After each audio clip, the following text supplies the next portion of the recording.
La Bible révèle que la fin de toute chose est proche et que Dieu appelle tout homme à pouvoir se réjouir de la seconde venue de Jésus-Christ. L'objectif de cette présentation est de vous préparer à être du nombre de ceux qui gardent les commandements de Dieu et le témoignage, la foi de Jésus-Christ. Lors de la dernière présentation, nous avons découvert la signification de la punition des péchés des pères sur leurs enfants jusqu'à la 3e et la 4e génération. Et nous avons compris qu'à travers ces lois immuables, Dieu affecte les conséquences de l'iniquité des pères sur leurs enfants, et ça jusqu'à la 3e et la 4e génération. Mais le deuxième commandement ne s'arrête pas là.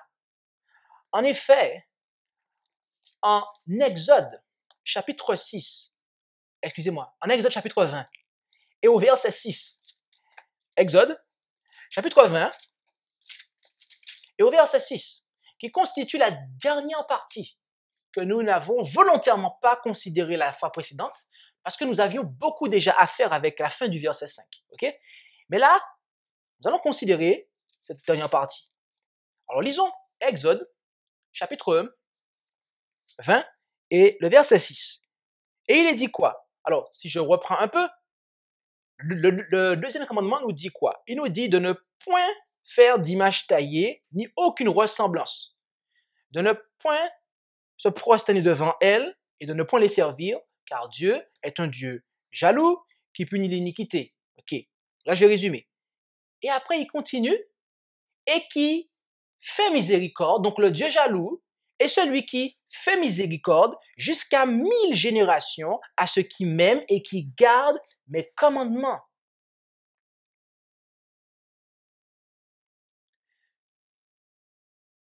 Si ceux qui transgressent la loi de Dieu infligent à leurs descendants les conséquences de leurs iniquités, il est également vrai que ceux qui obéissent à la loi de Dieu assurent à leur descendance ce que la Bible appelle la miséricorde de Dieu.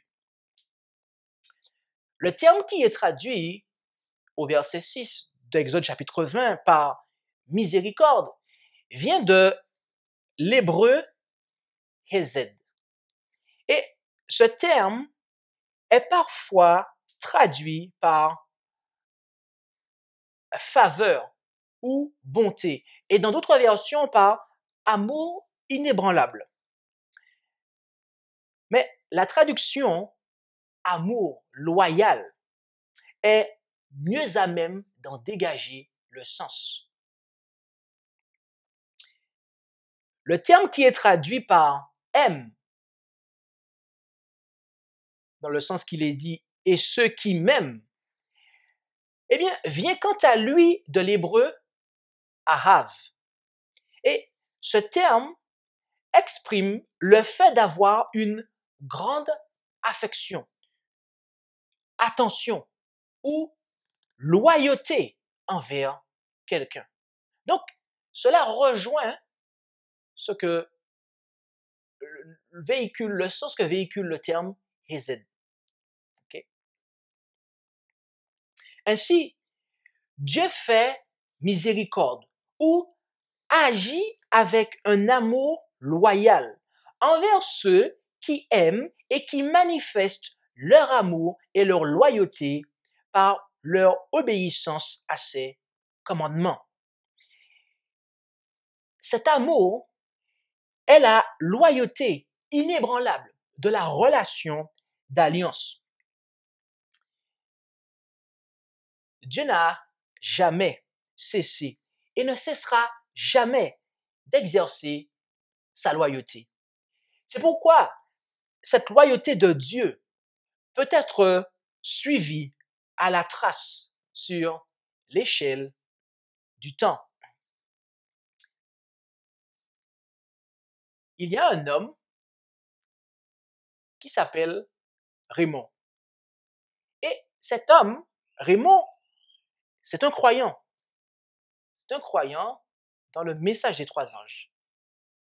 Et Raymond, il a toujours enseigné à ses enfants, il leur a toujours dit, vous devez suivre, vous devez aimer Dieu et Jésus, vous devez aimer Christ, pour résumer, vous devez aimer Christ plus que les hommes. Vous devez obéir à Dieu plutôt qu'aux hommes. Si bien que si l'Église se trompe, vous allez continuer à faire la volonté de Dieu. Et voyez-vous, Raymond a toujours enseigné ça à ses enfants. Et est-ce que vous pensez que ça a été sans conséquence sur ses enfants? Pas du tout. Pas du tout. Pas du tout. Parce que lorsque ses enfants se sont rendus compte que l'Église adorait un faux Dieu, qu'est-ce que ces enfants ont fait? Ils ont été éduqués, ils ont été préparés. Leur papa, Raymond, les avait déjà préparés. Donc du coup, ils, pour ainsi dire, savaient déjà ce qu'il fallait faire. Ils savaient déjà qu'il fallait qu'ils obéissent. Parce que c'est ce qu'on leur a dit c'est ce que leur père leur a dit et leur a toujours montré comme exemple aussi. C'est important. Raymond leur a toujours montré cet exemple-là. Vous allez me dire, mais pourquoi tu nous parles de Raymond? C'est pas ton habitude de nous raconter des choses comme ça, mais c'est quoi? C'est parce que, mes amis, c'est parce que Raymond a été loyal envers Dieu et qu'il a toujours manifesté cette loyauté envers Dieu.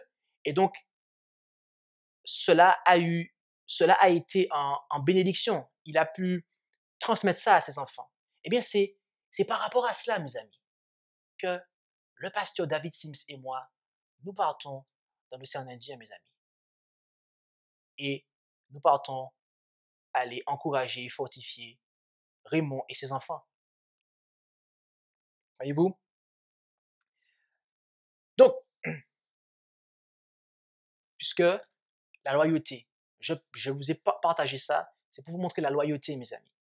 Tout comme nous avons vu la fois précédente que ce que nous faisons de mal, les péchés que nous commettons vont affecter, vont faire que nos souffrances, que nos enfants vont souffrir de nos iniquités, que ce soit du point de vue physique ou du point de vue moral, et tous les autres aspects, mental, émotionnel, et j'en passe, psychologique.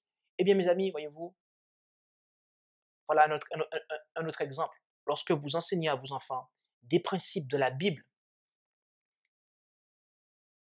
lorsque le danger arrive, lorsque le Seigneur va leur parler, ils savent déjà ce qu'il faut faire, entre guillemets, parce qu'ils ont reçu l'éducation, mes amis, voyez-vous. Et donc, ils seront loyaux envers Dieu, parce que c'est ce que leur père a été envers Dieu lui-même. Cette miséricorde s'étend jusqu'à 1000 générations, ce qui est bien plus long que la punition ou l'affectation visant ceux qui le haïssent, la génération de ceux qui le haïssent, laquelle s'étend jusqu'à la 3e et la 4e génération. Et maintenant, pour ceux qui ont des Bibles Osterwald, j'aimerais attirer votre attention sur le fait que dans le verset 6 d'Exode chapitre 20, le terme génération est en italique. Okay? Mais Osterwald, en tout cas dans cette version-là, dans la version papier que j'ai, au verset 5, le terme génération n'apparaît pas en italique. Or, il aurait dû apparaître en italique. Et oui. Pourquoi? Lorsque dans la version Osterwald ou dans la version King James, vous avez un terme en italique, c'est que ce terme a été rajouté par le traducteur de manière à pouvoir fluidifier, mais tout en respectant et tout en disant aux gens qu'ils respectent le texte, et il leur avertit et il leur dit, j'ai rajouté ce mot-là d'accord? Dans ma traduction, ok? Mais cela nous permet de voir ce qui a été rajouté. Et des fois, c'est intéressant parce que des fois, le traducteur a pensé bien faire ou il savait que ce n'était pas nécessaire, mais il l'a mis de manière à donner une certaine forme au texte. Mais il reste honnête et il dit, j'ai rajouté ce mot-là. Ok? Eh bien, c'est le cas. Je vous le dis, le verset 5 et le verset 7, dans ces deux versets-là, le mot génération n'apparaît pas dans le texte, mes amis. Il n'apparaît pas, il n'est pas dans le texte original. Cela est un ajout du traducteur. Mais comment, alors, dans ce cas-là, comment peut-on savoir que génération est le terme qui peut être proposé ici? Pour cela, nous avons besoin de nous référer à des textes similaires. Et Deutéronome, chapitre 7, verset 9, en est un. Où nous rendons-nous? En Deutéronome, chapitre 7, verset 9. Genèse, Exode, Lévitique, Nombreux, Deutéronome. Deutéronome, chapitre 7, et au verset 9. Et en Deutéronome 7, 9, nous lisons « Reconnais donc que c'est l'Éternel ton Dieu qui est Dieu, le Dieu fidèle qui garde son alliance et sa miséricorde jusqu'à 1000 générations à ceux qui l'aiment et qui observent ses commandements. »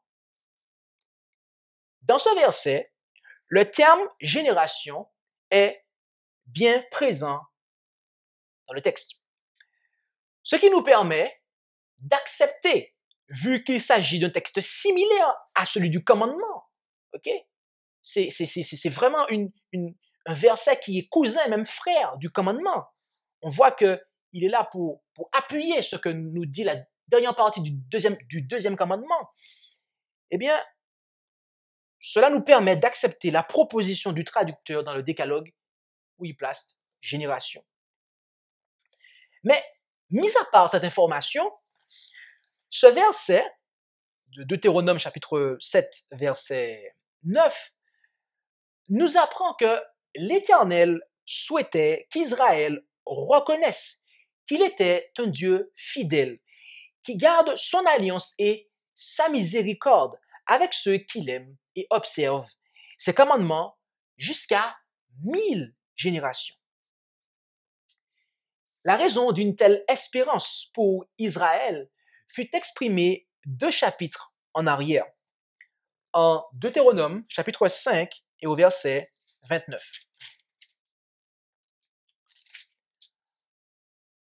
Et en Deutéronome, chapitre 5, au verset 29, nous lisons « Oh, s'ils avaient toujours ce même cœur pour me craindre et pour garder tous mes commandements, afin qu'ils fussent heureux, eux et leurs enfants à jamais. » Voilà, mes amis, voilà la raison de l'espérance de Dieu pour Israël.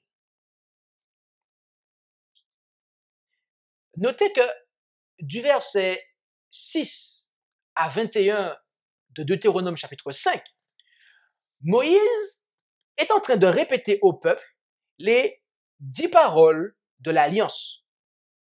Et il continue du verset 24 à 27 en rapportant les échanges qu'il eut avec le peuple. Prêtons maintenant attention aux paroles du peuple, telles que nous les lisons au verset 27. « Approche, toi, dirent-ils à Moïse, écoute tout ce que dira l'Éternel notre Dieu, puis tu nous rapporteras tout ce que l'Éternel notre Dieu t'aura dit, et nous l'entendrons et nous le ferons. » Et qu'est-ce que l'Éternel pensa de ces paroles? Lisons le verset suivant, verset 28. « Et l'Éternel entendit vos paroles pendant que vous me parliez, et l'Éternel me dit, j'ai entendu le discours que ce peuple t'a tenu. Ils ont bien dit tout ce qu'ils ont dit. » Après que l'Éternel eut promulgué les 10 paroles de l'Alliance sur le mont Sinaï, tout le peuple d'Israël, mes amis, s'engagea à prêter attention et à mettre en application ce que Dieu leur dirait par Moïse. Bien-aimés, notre bonheur, ainsi que celui de nos enfants, dépend de la condition de notre cœur, de notre état d'esprit. Si nous écoutons la voix du premier ange, Apocalypse 14, et que nous mettons en application son message, je puis vous dire que tout ira bien pour nous, mes amis.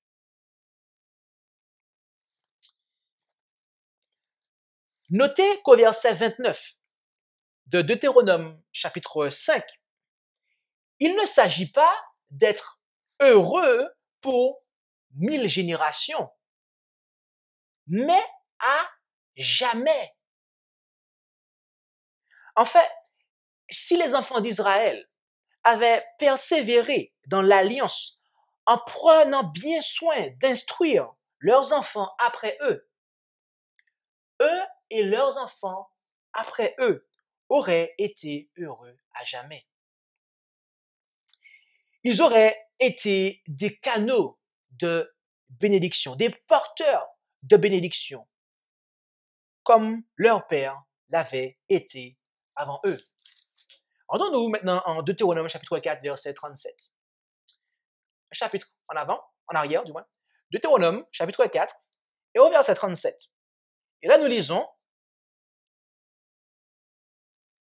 et parce qu'il, donc il ici c'est Dieu, l'Éternel, et parce qu'il a aimé tes pères, c'est qui t'es, c'est les pères d'Israël, et parce qu'il a aimé tes pères, il a choisi leur postérité après eux, donc les enfants d'Israël, et il t'a retiré d'Égypte par sa présence, par sa grande puissance. Qui sont les pères? Qui sont ces pères que Dieu aima et en vertu desquels il retira les enfants d'Israël du pays d'Égypte? Rendons-nous en d'Exode, chapitre 3 et au verset 15. Exode, chapitre 3 et au verset 15. Exode, deuxième livre, et au chapitre 3 et au verset 15. Et lisons cela. Exode 3, verset 15. Et en Exode, chapitre 3, verset 15, nous lisons, Dieu dit encore à Moïse, tu diras ainsi aux enfants d'Israël, l'Éternel, le Dieu de vos pères, le Dieu d'Abraham, le Dieu d'Isaac et le Dieu de Jacob, m'a envoyé vers vous. C'est là mon nom éternellement, c'est là ma commémoration dans tous les âges. Lors de la dernière présentation, la semaine dernière, nous avons découvert que pour haïr une personne dans la pensée orientale biblique, il suffit simplement d'aimer cette personne moins qu'une autre personne ou d'accorder à cette personne une position moins élevée qu'à une autre personne. Et puisque aimer est l'opposé de haïr, il s'ensuit donc qu'aimer une personne peut être manifesté dans le fait d'aimer cette personne plus qu'une autre personne ou d'accorder à cette personne une position plus élevée qu'à une autre personne. Et tel est le sens du mot aimer dans Deutéronome chapitre 4, verset 37, où il est dit que l'Éternel, ton Dieu, a aimé tes pères et a choisi leur postérité. Voilà le sens de ce mot-là, dans ce verset. Notamment. Il y en a d'autres aussi qui ont ce sens-là, mais comme c'est ce que nous avons lu ce matin, je vous précise que c'est celui-là.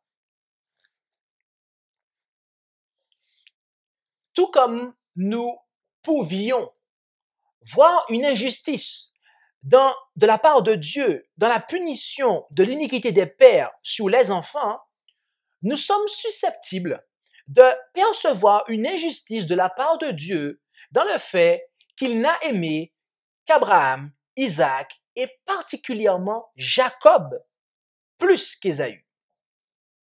Et des textes comme Exode, chapitre 33, verset 19, semblent aller dans ce sens. Je vous invite à vous rendre avec moi en Exode, chapitre 33, et au verset 19, si vous le voulez bien. Exode, chapitre 33, verset 19. Et en Exode 33, verset 19, nous lisons, « Et l'Éternel répondit, je ferai passer toute ma bonté devant ta face, et je crierai devant toi le nom de l'Éternel.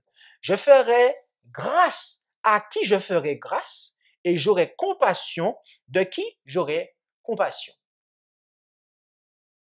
Et l'Éternel, il faut savoir qu'il déclara cela parce que au verset précédent, Moïse lui avait dit, verset 18, et Moïse dit, je te prie, fais-moi voir ta gloire. D'accord?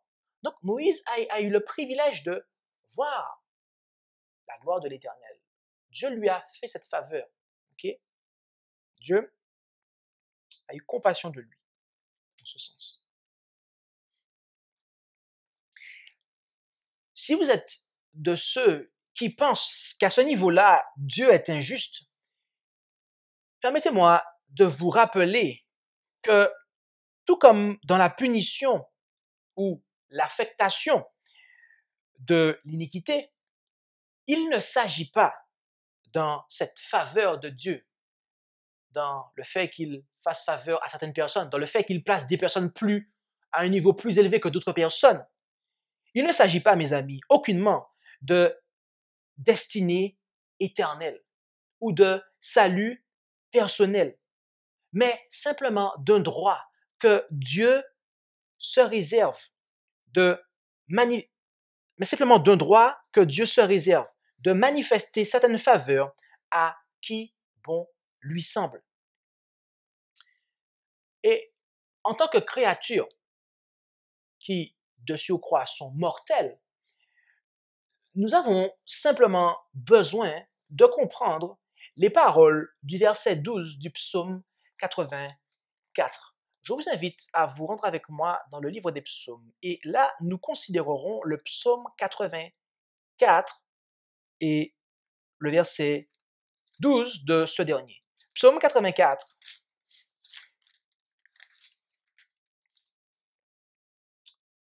Psaume 84 et le verset 12. Et en Psaume 84, 12, nous lisons « Car l'Éternel Dieu est un soleil et un bouclier. L'Éternel donne la grâce et la gloire. Il ne refuse aucun bien à ceux qui marchent dans l'intégrité. »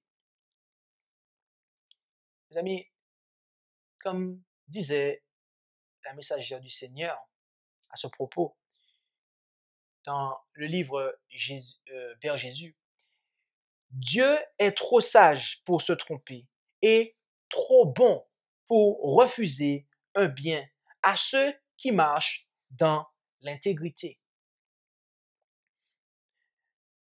Voyez-vous, Dieu veut que tous les hommes soient sauvés et qu'ils parviennent à la connaissance de la vérité, d'après ce que nous dit l'apôtre Paul en 1 Timothée chapitre 2 verset 4. Nous ne devons donc pas craindre d'être hors de portée du salut en vertu de cette miséricorde de Dieu, car c'est justement pour notre salut et celui de toute l'humanité que Dieu exerça la miséricorde envers le roi David. En effet, lorsque nous nous rendons dans le deuxième livre du prophète Samuel,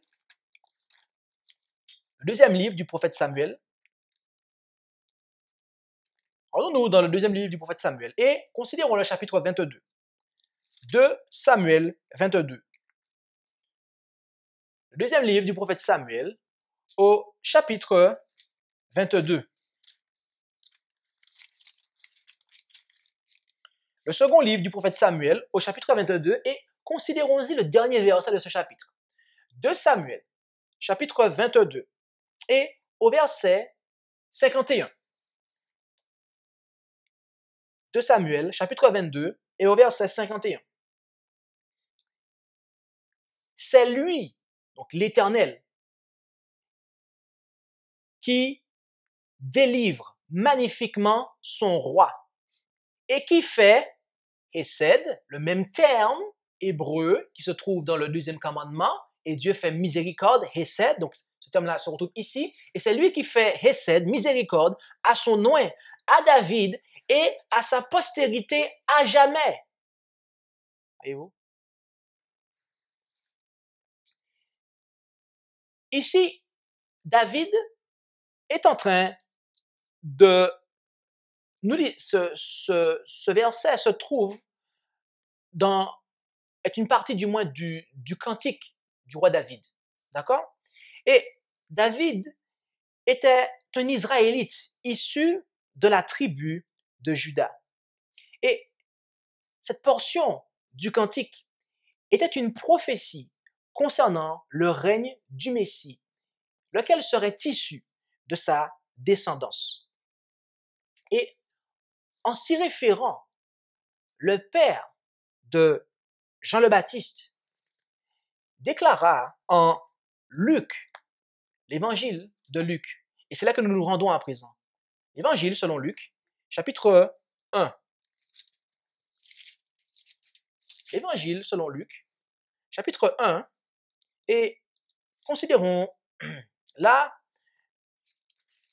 les versets, du verset 68 jusqu'au verset 75, d'accord? Pour avoir une vue élargie du contexte du verset qui, justement, nous intéresse ici. L'évangile selon Luc, chapitre 1, du verset 68 jusqu'au verset 75.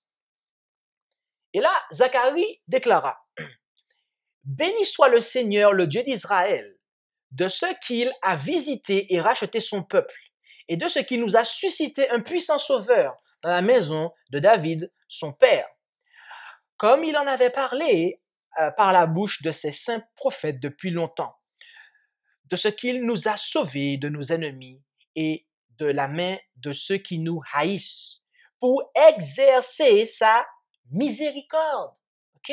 Donc ici, c'est du grec. Mes amis, ici, le terme qui est là, qui est Elios, ce terme-là est le terme grec qui est l'équivalent de Hesed, que l'on trouve dans le deuxième commandement. Okay? Pour exercer sa miséricorde envers nos pères et se souvenir de sa sainte alliance. Savoir du serment qu'il avait fait à Abraham, notre père, de nous accorder que, étant délivrés de la main de nos ennemis, nous le servions sans crainte, dans la sainteté et dans la justice, en sa présence, tous les jours de notre vie. Mes amis, êtes-vous esclaves du péché? Si oui, vous êtes alors esclaves de celui qui vous hait. Vous êtes entre les mains de Satan et vous ne pouvez pas servir Dieu dans ces conditions. Mais parce que Dieu exerce sa miséricorde envers Abraham, Isaac, Jacob et David, vous et moi avons un sauveur, un puissant sauveur, prêt à vous délivrer des mains de Satan, afin que vous le serviez sans crainte, dans la sainteté et dans la justice, en sa présence, tous les jours de votre vie. Et tel est le message que l'apôtre Pierre délivra aux Juifs en Actes, chapitre 3. Rendons-nous dans le livre des Actes, au début, au chapitre 3, et considérons là, du verset 22 jusqu'au verset 26. Actes chapitre 3, verset 22 jusqu'au verset 26.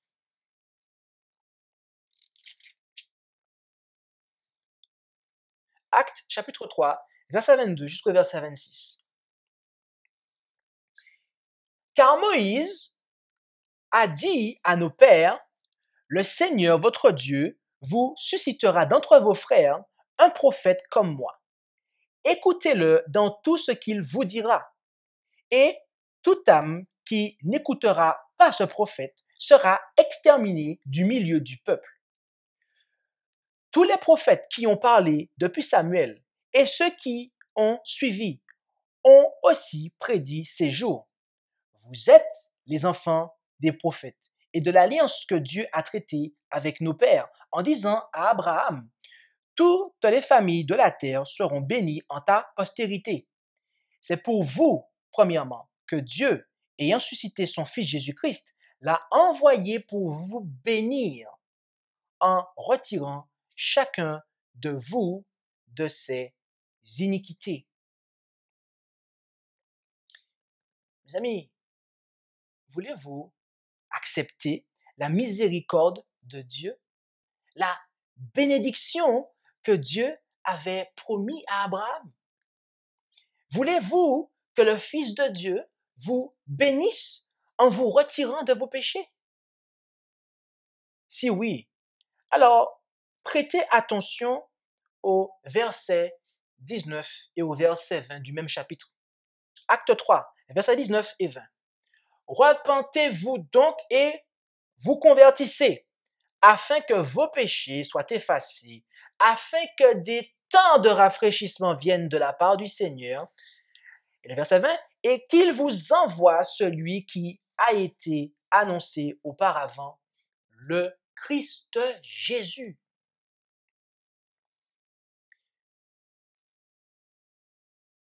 Pourquoi les Juifs avaient-ils besoin de Jésus à ce point? La réponse se lit du verset 13 jusqu'au verset 18 du même chapitre. Mais permettez-moi de vous indiquer une version plus tranchante que cela.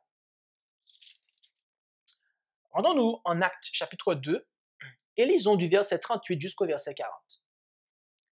Actes chapitre 2, du verset 38 jusqu'au verset 40.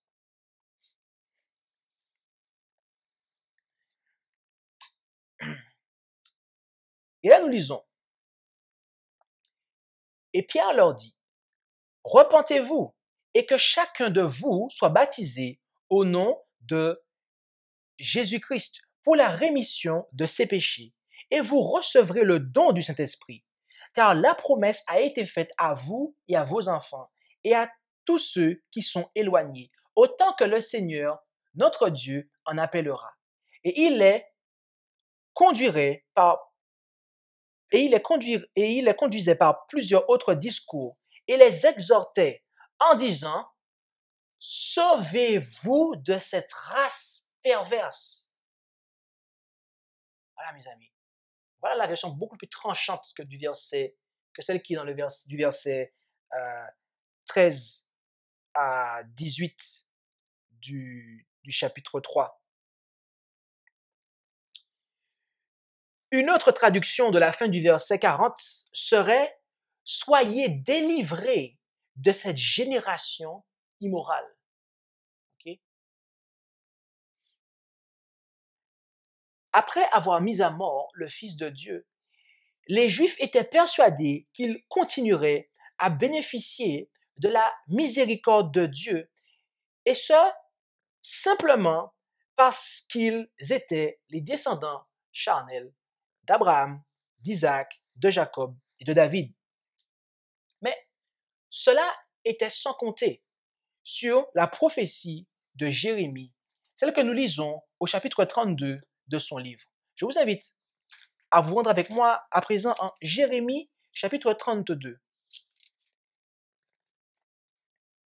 Le livre du prophète Jérémie et au chapitre 32, Et là, nous lisons du verset 38 jusqu'au verset 40. Jérémie, chapitre 32, du verset 38 jusqu'au verset 40. Alors ils seront mon peuple, et je serai leur Dieu. Jusque-là, tout va bien. Mais la suite, c'est ce qui montre. C'est ce qui montre pourquoi cela est valide.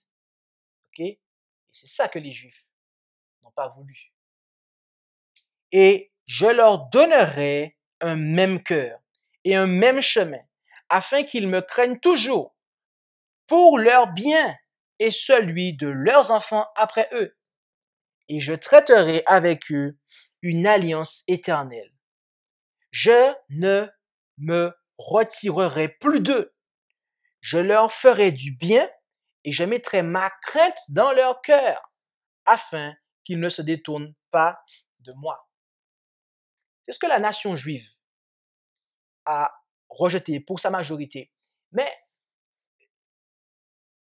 c'est ce que les disciples de Jésus ont accepté. Et c'est pour ça qu'il a pu faire alliance avec eux. Et que l'Église chrétienne a vu le jour, mes amis.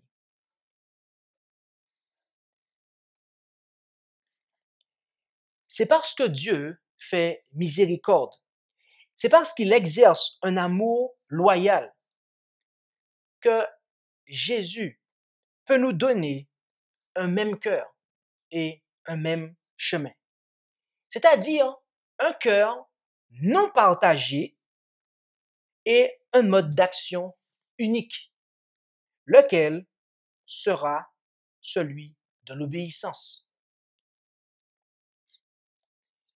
Mes amis, vous et moi vivons à la fin des temps.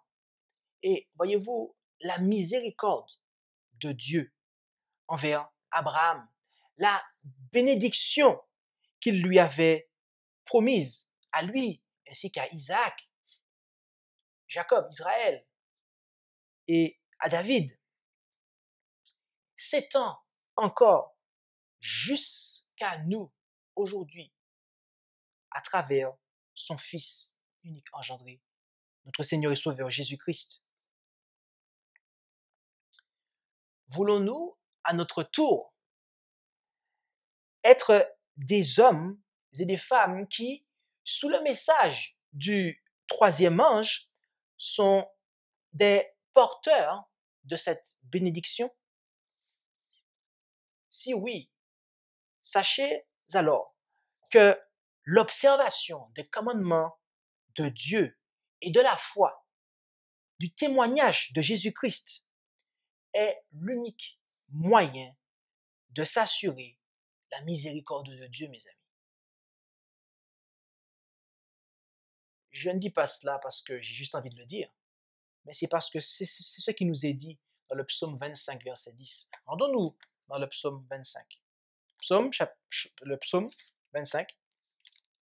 Et considérons-y le verset 10. Nous avions déjà considéré le verset 14, du psaume 25, où il est dit que le secret de l'Éternel est pour ceux qui le craignent, et il leur fera connaître son alliance. Mais là, considérons le verset 10. Tous les sentiers de l'Éternel ne sont que Hesed, le terme hébreu que nous trouvons dans le verset 6 d'Exode 20, miséricorde. Et ici, Osterwald a choisi de le traduire par bonté, mais c'est Hesed. Donc, on pourrait dire miséricorde. Tous les sentiers de l'Éternel ne sont que bonté et fidélité pour qui? Pour ceux qui gardent son alliance, c'est-à-dire ses commandements, les 10 paroles de l'alliance, et ses témoignages. Voyez-vous?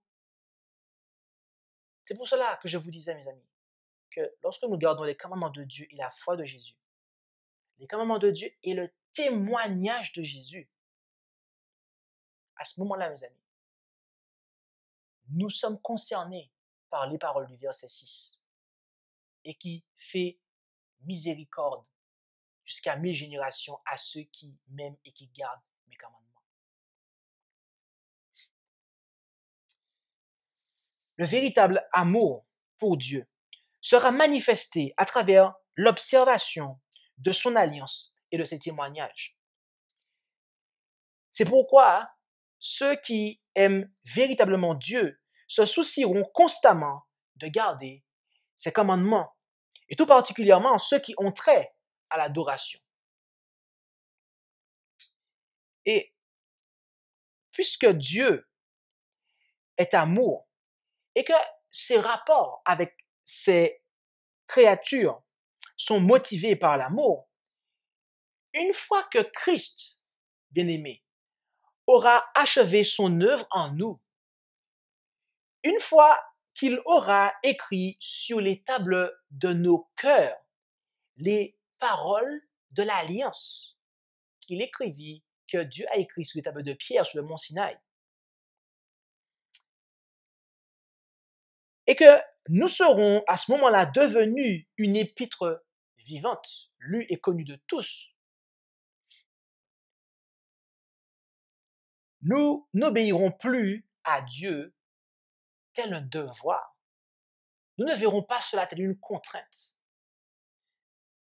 mais nous obéirons à Dieu parce que nous aurons choisi de lui obéir. Alors, je voudrais clarifier cela pour vous, parce que cela signifie que cela ne sera pas un devoir bien souvent perçu comme une contrainte. Non, mes amis, parce que lorsque la loi de Dieu est écrite dans votre cœur, vous faites les choses naturellement et l'obéissance sera quelque chose qui sera de nouveau devenu pour nous quelque chose de, pour ainsi dire, naturel. Nous ferons le choix d'obéir à Dieu. Parce que mes amis, c'est cela en fait. Ceux qui aiment Dieu sont ceux qui lui obéissent. Et lorsque nous arrivons à la fin des temps, comme nous l'avons vu, l'observation de l'alliance de Dieu et le fait de garder ses témoignages, mes amis, tout ce qui nous vient de Jésus, eh bien, à ce moment-là, toute la miséricorde, toutes les bontés de Dieu et sa fidélité nous sont assurées. Et à notre tour, nous pouvons être canal de bénédiction, tout comme l'ont été Abraham, Isaac, Jacob, qui ont observé l'alliance de Dieu. Et par cela, Dieu leur a fait des promesses. Et Dieu s'est servi d'eux, mes amis, pour développer le plan du salut. Voyez-vous? Et si bien qu'aujourd'hui, nous profitons de cela.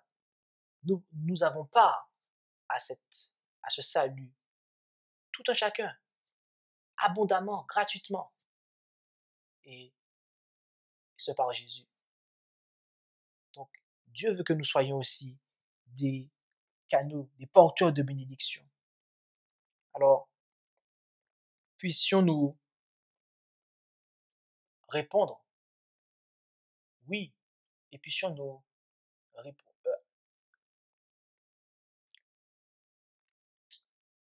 répondre aux conditions qui sont posées pour que cela puisse être possible pour nous. Obéissons à Dieu. Gardons les commandements de Dieu et la foi de Jésus, ainsi que le témoignage. Et mes amis, tout ira bien pour nous et pour nos enfants après nous. Amen. Merci d'avoir écouté cette présentation avec intérêt. Pour plus d'informations, consultez notre site internet lereste.org et suivez-nous sur Facebook ainsi que sur YouTube à @lereste. Vous pouvez aussi nous contacter par email à info@lereste.org ou par téléphone au +33 6 12 60 13 69.